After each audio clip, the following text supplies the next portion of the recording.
तो आदाब, नमस्कार, गुड इवनिंग, सत श्री अकाल। एक बार फिर आप तमाम लोगों का स्वागत है क्राइम तक की कहानी के इस एपिसोड में। उम्मीद है पूरी फैमिली अच्छी होगी, अपना और अपनों का ख्याल रखती होगी। इस दुनिया में बहुत सारे लोगों ने कोशिश की फुल प्रूफ मर्डर करने की। कई लोगों ने फुल प्रूफ क्राइम करने की कोशिश की। फुल प्रूफ मतलब ऐसा क्राइम जिसमें कोई सबूत ना हो, कोई खुलासा ना हो, कभी पकड़े ना जाए।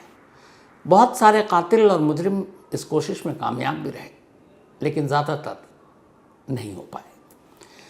आज की कहानी एक ऐसे स्टूडेंट की है जो पीएचडी कर रहा था, गोल्ड मेडलिस्ट, पूरा एकेडमिक करियर शानदार, बेहतरीन, तेज दिमाग, पढ़ने में लाजवाब, और उसे एक कत्ल करना था। और उस कत्ल के लिए उसने कत्ल से पहले और कत्ल के बाद जो प्लानिंग की, खुद इस केस की जांच करने वाले जो इन्वेस्टिगेटिंग अफसर थे, पुलिस वाले, वो भी दंग थे उसके जहन दिमाग पर। इस कहानी की शुरुआत होती है 30 मई 2016 को।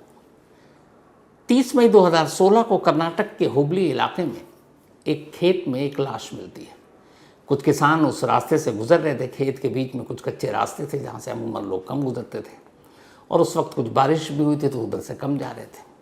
लेकिन एक रोज़ एक किसान गुजरा और उसने देखा कि एक लाश जो बुरी तरह ख़राब हो चुकी है, आधी ज़मीन के अंदर आधी बाहर। उसने फ़ौरन पुलिस को खबर दी। पुलिस मौके पर पहुंचती है। लाश की हालत सचमुच ख़राब थी, कपड़े भी गल चुके थे। लेकिन हैरत की बात यह थी कि उस लाश के गले में एक सोने का चेन था जिस पे एक लॉकेट था। उस लॉकेट पर डबल ए लिखा हुआ था। इसके अलावा और कोई प्रूफ नहीं, कोई सबूत नहीं, आसपास कोई फ़ोन नहीं मिला। पुलिस ने लाश को कब्जे में लिया, मॉर्चरी भेज दिया। इन्वेस्टिगेशन शुरू हुई। वक्त बीतता रहा, कोई क्लू नहीं मिला। आसपास के जितने पुलिस स्टेशन, सब जगह मिसिंग कोई ऐसे ही रिपोर्ट दर्ज हुई है, उसको भी खंगाला गया, लेकिन कोई फ़ायदा नहीं। पुलिस बिल्कुल अंधेरे में। लाश किसकी है, मरने वाला है, मरने वाली कौन है, क्योंकि उसको देखकर ये रिपोर्ट से पता चल गया कि ये किसी फीमेल की लाश है जिसकी उम्र करीब 20 से 25 साल के दरमियान है। अब पुलिस हर तरफ से कोशिश कर रही है, लेकिन कोई फ़ायदा नहीं, कोई सुराग नहीं। 30 मई को ये लाश मिली थी। उसके बाद जून, जुलाई, अगस्त, सितंबर, 4 महीने बीत गए, कुछ फ़ायदा नहीं। तभी अक्टूबर का महीना आता है और 24 अक्टूबर को एक शख्स जिनका नाम गिरिधर, वो पुलिस स्टेशन पहुंचते हैं और कहते हैं कि उनकी बेटी लास्ट 29 अक्टूबर 2014 से गायब है। 29 अक्टूबर 2014, और रिपोर्ट लिखाने अब वो आ रहे हैं 16 में। पुलिस ने पूछा कि इतने महीनों से आपकी बेटी गायब है, इतना टाइम क्यों लिया? उन्होंने कहा हमने हर तरफ ढूंढा, फिर ये हुआ कि पुलिस तक जाएंगे तो ख़ानदान तक बात जाएगी, पड़ोसियों तक बात जाएगी, जवान लड़की है, बेइज्जती महसूस होगी, बदनामी होगी, इसलिए हम अपनी तरफ से ढूंढ रहे थे। फिर ये लगा था वो कहीं चली गई होगी। लेकिन अब जब इतने महीने बीत गए तो हमें कुछ लगा कि गड़बड़ तो नहीं है, और इसीलिए रिपोर्ट लिखाने आए। अब लाश मिलने के कई महीने के बाद पता चला कि जिस लड़की की लाश मिली थी उसका नाम अर्पिता है। अर्पिता एक बीएससी की स्टूडेंट एग्रीकल्चर में पढ़ाई कर रही थी। ठीक ठाक थी पढ़ाई करने में, और वो इसी हुबली सिटी में पढ़ाई कर रही थी, ग्रेजुएशन बीएससी सेकेंड ईयर की स्टूडेंट थी। अब लाश किसकी है तो पता चल गया, लेकिन अर्पिता का मोबाइल नहीं मिला। खैर, उसका नंबर घर वालों से पता चला। अब उस नंबर के कॉल डिटेल रिकॉर्ड निकाले गए। उस कॉल डिटेल को शॉर्टलिस्ट किया गया और उसको छाना गया। जितने भी उसके कॉलेज के दोस्त थे, रिश्तेदार थे, पड़ोसी थे, जिन जिन लोगों से मिलना जुलना था, हर एक से पूछताछ की गई, लेकिन कोई फ़ायदा नहीं हुआ। कोई ऐसे नंबर जिस पर कुछ डाउट हो, कोई कामयाबी नहीं। पुलिस तफ्तीश करती रही, हाथ अब भी कुछ नहीं लगा है। इसी बीच में होता यह है कि 2015 में एक कत्ल होता है MM कलबुर्गी। ये बहुत ही मशहूर केस था। वाइस चांसलर कन्नड़ यूनिवर्सिटी के हम्पी, इनका कत्ल हो गया था, MM कलबुर्गी का। ये मामला बड़ा पॉलिटिकल इशू हो गया, तो ज़्यादातर पुलिस फोर्स इस केस को सुलझाने में लग गई। अब इस केस के चक्कर में, क्योंकि बेंगलुरु और ये सारी जो अर्पिता का केस था वो हाशिए पे चला गया, एक लंबा वक्त लगा कलबुर्गी साहब के कत्ल के केस को सुलझाने में। अर्पिता का केस ठंडे बस्ते में रहा। फिर वो केस शांत हुआ तो अब पुलिस दोबारा से इस केस की तफ्तीश में जुटती है। 30 अगस्त 2015 को बल्कि कत्ल हुआ था कलबुर्गी साहब का, तो उसमें ये जांच चल रही थी। अब पुलिस फिर से जांच करती है, खंगालती है कॉल डिटेल रिकॉर्ड, इतने लोगों से पूछताछ हुई, कोई फ़ायदा नहीं। फिर एक एक करके सारे दोस्तों से पूछताछ होती है। इन्हीं दोस्तों से पूछताछ के दौरान जब बातचीत हुई तो कॉल डिटेल रिकॉर्ड और के हिसाब से और पुराने दोस्तों के हिसाब से जो लिस्ट निकाली पुलिस ने, तय किया कि एक एक दोस्त से बात करेंगे। उनमें से एक दोस्त का नाम आया अरुण। अभी अरुण नाम का जो दोस्त था, इसके नंबर कॉल डिटेल रिकॉर्ड में भी थे अर्पिता के, पर अरुण हुबली में नहीं बल्कि बेंगलुरु में पढ़ रहा था और वो उस वक्त पीएचडी कर रहा था। ग्रेजुएशन में कभी अरुण और अर्पिता एक साथ पढ़ा करते थे एग्रीकल्चर यूनिवर्सिटी में, लेकिन फिर बाद में वो कॉलेज से निकल गया और अर्पिता शायद फेल कर गई तो वो थोड़ा पीछे रह गई। उसके बाद उसने अपनी पढ़ाई जारी रखी। तो धीरे धीरे दोनों में थोड़ी सी दूरी भी आई क्योंकि शहर बदल गया, लेकिन फ़ोन पे बातचीत होती रहती थी। तो उसी फ़ोन से और दोस्तों से अरुण की भी सच्चाई सामने आई। पुलिस ने अरुण से पूछताछ की। अरुण से कुल 4 बार पुलिस ने पूछताछ की। 4 बार जब पूछताछ की तो अरुण का जवाब हमेशा यही था कि वो और अर्पिता एक अच्छे दोस्त थे, शुरुआत में एक कॉलेज में थे, लेकिन फिर कॉलेज बदल गया, मैं निकल आया बेंगलुरु, वो रह गई हुबली में, पर हमारे बीच सिर्फ दोस्ती थी, कोई ऐसा इश्क मोहब्बत की बात नहीं थी। पुलिस ने उनसे पूछा कि अच्छा आप कब कब कहाँ थे, क्योंकि ये जो 30 मई को लाश मिली थी उसके इर्द गिर्द की तारीख, उससे पहले की तारीख में कहाँ थे। तो उसने कहा कि मैं बेंगलुरु में अपने रेंट के रूम में था जहाँ मैं पढ़ाई करके रहता हूँ और दिन में कॉलेज में था। अब पुलिस ने चेक किया तो पता चला कि वाकई जिस दिन की बात हो रही है वो उस दिन कॉलेज में था, अटेंडेंस लगा हुआ है और उसके मोबाइल का लोकेशन भी बेंगलुरु में था। 4 बार पूछताछ, उसने सारे सवालों के जवाब और लगभग हर बार सवालों के जवाब एक ही तरह से वो देता रहा। अब धीरे धीरे वो शक के राडार से गायब हो गया, लेकिन इधर अर्पिता का कोई कातिल नहीं मिल रहा है। पुलिस परेशान, सारे घोड़े खोल दिए, कोई सुराग नहीं। इधर उधर हाथ मारती रही पुलिस। फिर अफसर भी चेंज हुए।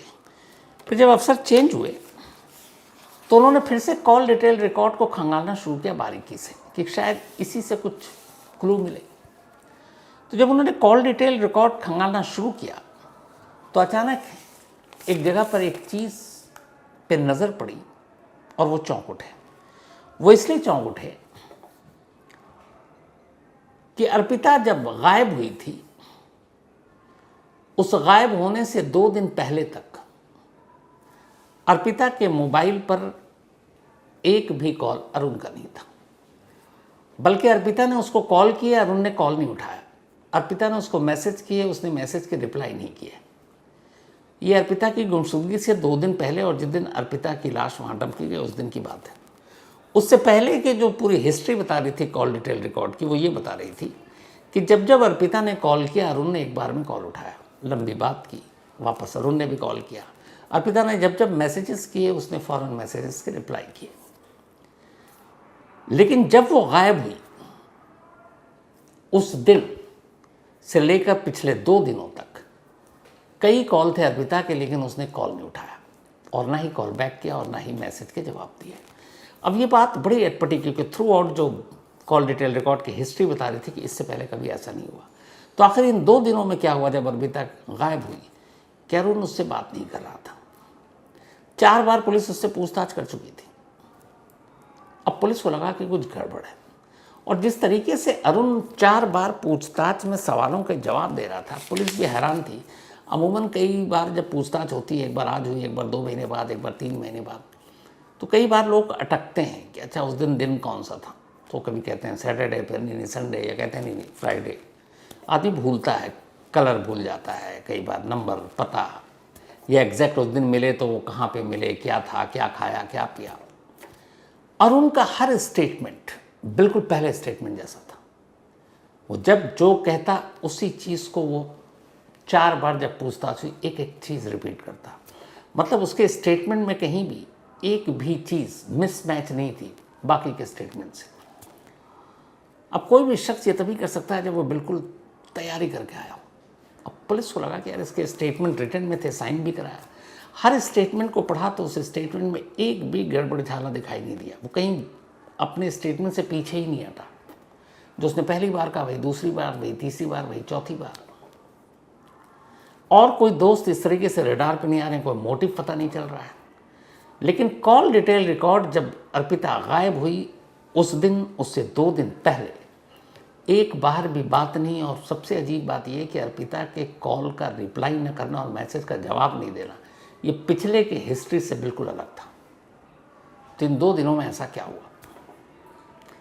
अब पुलिस को डाउट हुआ, 4 बार पूछताछ कर चुकी थी और पुलिस इतने अब अरुण को खामोशी से एक तरह से नज़र रख रही है, उसके बारे में खंगाल रही है। पता चला कि उसके फादर वहाँ के गवर्नमेंट कॉलेज के प्रिंसिपल हैं, एक भाई आर्मी में, पूरा घर पढ़ने लिखने वाला, और ये खुद brilliant student, gold medalist, PhD कर रहा है और तेज़ तर्रार स्टूडेंट। इसका एकेडमिक रिकॉर्ड इतना शानदार है और वो सच में सिर्फ पढ़ाई में ही रहता था। लेकिन ये 2 दिन का गैप कॉल और मैसेज का पुलिस को खटक रहा था। पुलिस ने कहा कि अगर फिर से अरुण को ये हुआ तय कि बुलाकर पूछताछ करते हैं। उन्होंने कहा ये जितना ब्रिलियंट है फिर पुलिस को घुमाएगा, तो क्या किया जाए। आईओ ने अपने सीनियर अफसरों से बात की। उन्होंने कहा कि एक काम करते हैं, बिना अरुण को बताए हुए सीधे बेंगलुरु चलते हैं। पता अरुण का लिखा ही हुआ था और उसके कमरे पर चलकर उसके कमरे की तलाशी लेते हैं, शायद हमें कोई सबूत मिल जाए। तय हुआ कि ठीक। अब हुबली पुलिस की एक टीम बिना अरुण को इन्फॉर्म किए हुए बेंगलुरु पहुंच जाती है। बेंगलुरु में सीधा अरुण के दरवाजे पर दस्तक देती है। अरुण दरवाज़ा खोलता है, सामने वही पुलिस वाले जिनसे वो 4 बार सवाल जवाब कर चुके थे। उनको देखकर वो हैरान, क्योंकि इन्फॉर्म किया नहीं।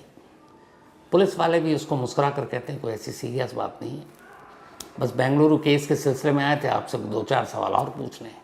अरुण इतना फिर कॉन्फिडेंट कि उसने कहा जी आप पूछिए, आपने क्यों यहाँ आने की तकलीफ़ की, मैं ही आ जाता हूँ। उन्होंने कहा नहीं, आराम से इधर उधर की बात की, उसको ये एहसास ही नहीं कराया कि उसके ऊपर डाउट है।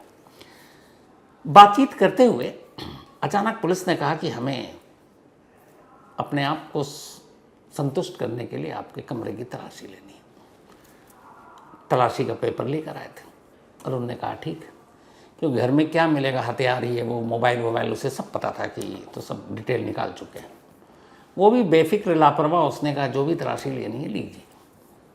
अब पुलिस वाले उसे घर की तलाशी ले रहे हैं। कमरे में किताबों के अलावा कुछ नहीं, लेकिन उन्हीं किताबों के बीच पुलिस को एक डायरी मिली। जैसे ही पुलिस की नज़र उस डायरी पर पड़ी और पुलिस ने उस डायरी को उठाया, अचानक अरुण घबरा गया। पुलिस वाले उसके चेहरे को पढ़ रहे थे, फिर उन्होंने डायरी खोलकर पढ़नी शुरू की। जैसे ही डायरी के सिर्फ 2 पन्ने पढ़े, पुलिस को समझ में आ गया कि अर्पिता का कातिल कौन है। ये डायरी अरुण की थी और अरुण ने अर्पिता के कत्ल की पूरी कहानी उस डायरी में लिखी हुई थी।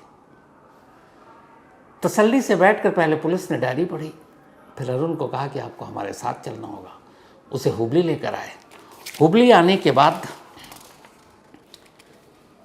पुलिस कमिश्नर ने वहाँ के एक प्रेस कॉन्फ्रेंस की, अरुण को पेश किया और कहा कि अर्पिता का केस सॉल्व हो गया, अर्पिता का कातिल मिल गया है और वो कोई और नहीं, अरुण है। अब एक डायरी से ये केस कैसे खुला? जब पुलिस ने उस डायरी को पढ़ना शुरू किया तो ऐसा लगा कि किसी इन्वेस्टिगेटिंग अफसर की डायरी है ये। उस डायरी में उसने कोई क्राइम सीन नहीं लिखा था। वो इतना होशियार था कि क्या हुआ कैसे हुआ।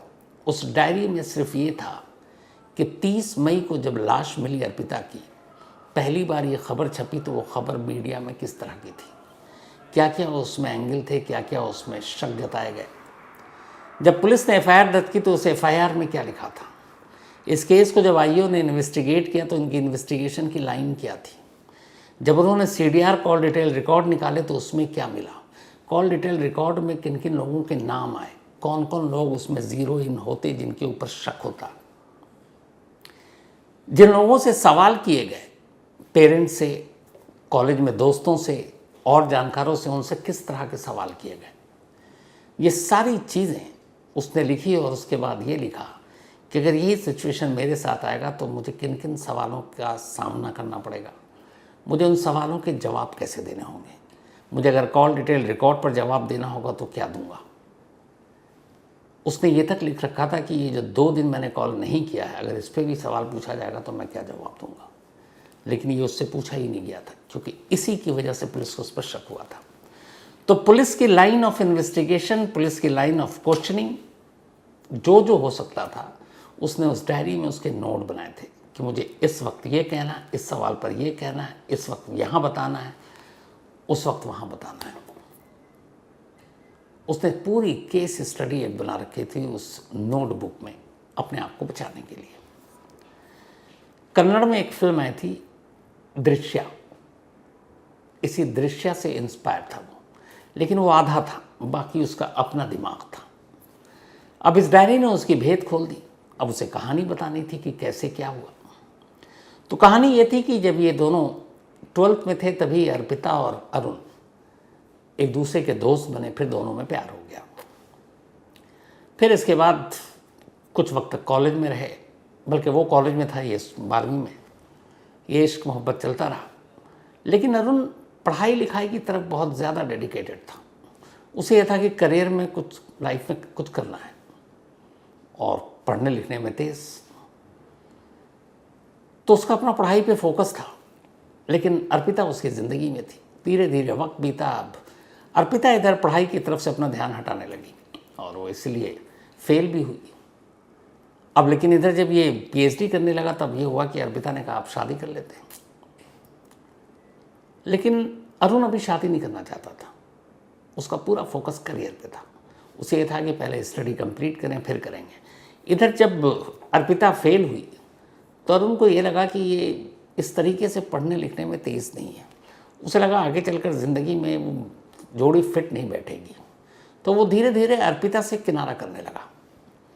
अर्पिता लेकिन शादी के लिए दबाव डालने लगी। उसने कहा हम तुम्हारी फैमिली को बता देंगे कि हमारा अफेयर है और तुम शादी से पीछे हट रहे हो।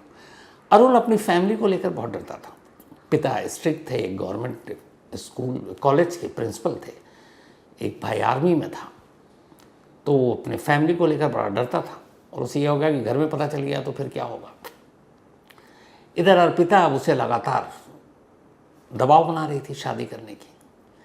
इन सब के बीच में वो इतना तंग आ गया कि उसने फिर ये तय किया कि वो अर्पिता को रास्ते से हटा देगा ताकि ये बात किसी को पता ना चले। और फिर इसी के बाद उसने कत्ल की प्लानिंग शुरू की। लेकिन वो चाहता था कि कत्ल ऐसा हो कि बिल्कुल फुल प्रूफ हो, किसी को पता ही नहीं चले। इसी के बाद उसने कैसे कत्ल करना है और वो पकड़ में ना आए उसकी तैयारी की। 29 अक्टूबर जिस दिन से ये मिसिंग थी अर्पिता, उस दिन अरुण ने अर्पिता को फ़ोन किया और कहा कि मैं तुमसे मिलना चाहता हूँ। बट उसने अपने मोबाइल से फ़ोन नहीं किया, उसने एक पीसीओ से जाकर फ़ोन किया। और पीसीओ से भी फ़ोन बेंगलुरु से नहीं किया, हुबली पहुँच कर किया। हुबली के पीसीओ से लोकल कॉल। अपना मोबाइल इसने बेंगलुरु के अपने कमरे में ऑन करके साइलेंट मोड पर रख दिया, क्योंकि उसे पता था मोबाइल यहाँ रहेगा, साइलेंट रहेगा, घंटी भी बजेगी, लोकेशन बेंगलुरु का आएगा। अपने साथ वो मोबाइल लेकर नहीं गया हुबली। हुबली पहुँचकर पीसीओ से फ़ोन किया, उसने कहा मुझे तुमसे मिलना है। अर्पिता वैसे ही उससे मिलना चाहती थी। वो दोनों मिले, फिर वहाँ एक लोकल लेक में गए, फिर उधर उधर घूमा, फिर शाम के 7 बज गए। एक ऑटो रिक्शा से दोनों अब शहर के थोड़ा बाहर निकले।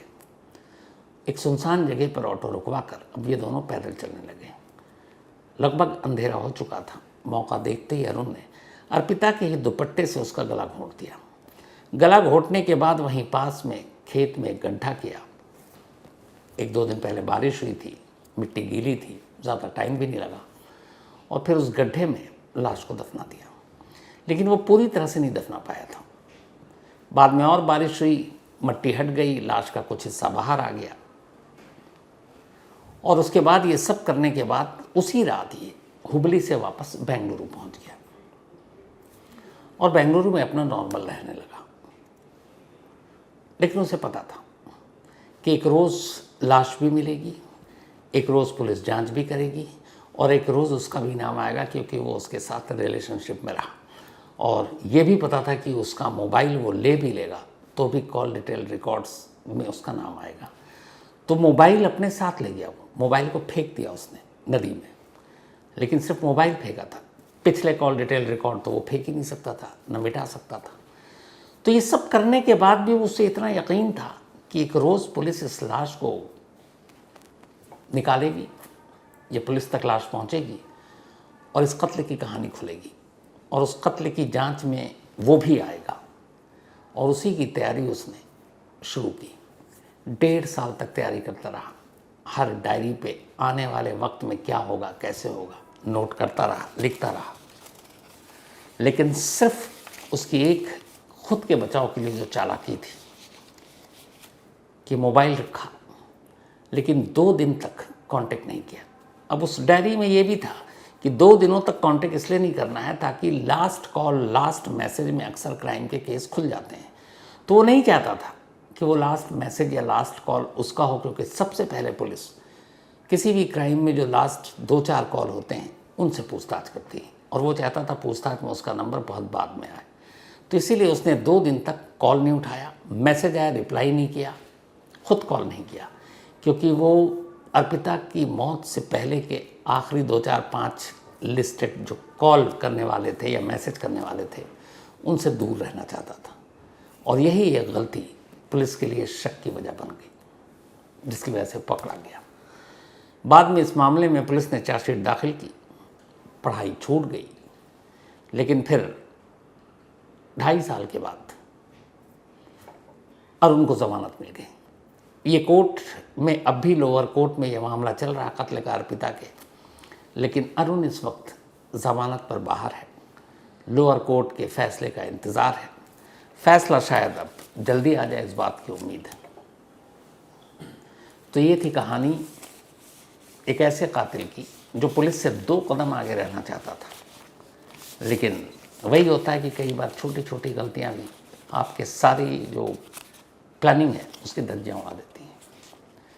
तो फिलहाल कहानी में इतना ही, लेकिन कहानी ख़त्म करूँ उससे पहले वही अपना सिलसिला। आज मंसूर आलम, इनका बर्थडे है, तो हैप्पी बर्थडे मंसूर साहब। और ये भेजा है शगुफ्ता ने। इसके अलावा अनिल सिंह तोमर, इनका भी आज बर्थडे है, हैप्पी बर्थडे अनिल भाई। और ये भेजा है सुमित तोमर ने। साथ ही गुंजन पांडे, इनका भी आज जन्मदिन, हैप्पी बर्थडे गुंजन साहब। और ये भेजा है निरंजन ने। इसके अलावा रवि शेखावत, इनका भी आज बर्थडे है, हैप्पी बर्थडे रवि शेखावत भाई। और ये भेजा है अनिल शेखावत ने, उनके भाई हैं। साथ ही आज अस्मा खातून, इनका भी बर्थडे है, हैप्पी बर्थडे अस्मा। और ये भेजा है नीलिमा ने। इसके अलावा गुरिंदर सिंह, इनका भी आज बर्थडे है, तो हैप्पी बर्थडे गुरिंदर जी। और ये भेजा है सतविंदर जी ने, उनके ब्रदर हैं। साथ ही आज शिल्पा उपाध्याय एंड रवि उपाध्याय जी की एनिवर्सरी है। तो शिल्पा जी और रवि साहब, आप दोनों को बहुत बहुत मुबारक, बधाई, हैप्पी एनिवर्सरी। और ये भेजा है नीरज, खुशबू, अंकित, इसके अलावा जूही, किशन एंड काजल ने। तो कहानी में आज इतना ही। अब आपसे मुलाकात होगी कल रात 9 बजे किसी नई कहानी के साथ। तब तक अपना और अपनों का ख्याल रखिएगा। Thank you very much.